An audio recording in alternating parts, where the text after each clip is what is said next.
Votre capsule culturelle est partie cette fois-ci à la découverte de l'ALEP, l'association de loisirs et d'éducation populaire à Blois, avec la pension de famille Emmaüs. Et nos journalistes sont tombés en plein milieu d'un cours de couture pour un culturoscope taillé sur mesure.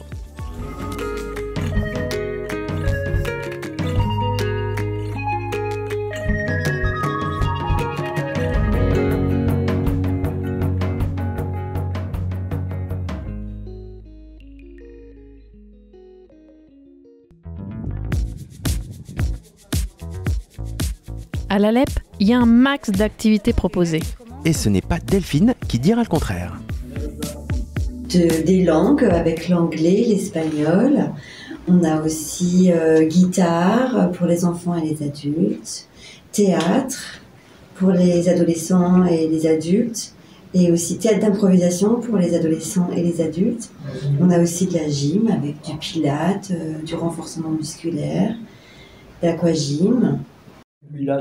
Retour dans un de ces ateliers, celui d'écriture. On va écrire les textes, c'est Annie aujourd'hui qui donne les sujets, donc on a 2 heures, et après on lit nos textes. Alors c'est très amusant parce qu'avec le même sujet, on a des choses très marrantes, là on a quelque chose, c'est notre spécialiste, hein, c'est notre spécialiste. On a Marie-Claude qui est beaucoup plus littéraire, et puis après on a des textes très très variés. Et ce qui est amusant, c'est de pouvoir comparer sur un même sujet des textes aussi différents. Ici, pas d'intervenants. Les gens se réunissent et font l'atelier comme ils le veulent. Une belle illustration d'éducation populaire. Plutôt dans le rire, on dirait. Nous étions déjà inscrites à l'ALEP à un atelier écriture et la personne qui était responsable et qui animait la séance est partie.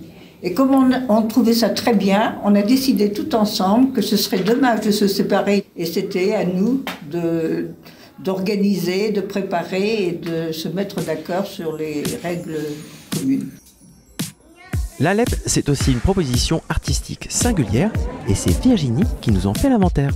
On propose notamment des concerts, des pièces de théâtre, des conférences gesticulées également.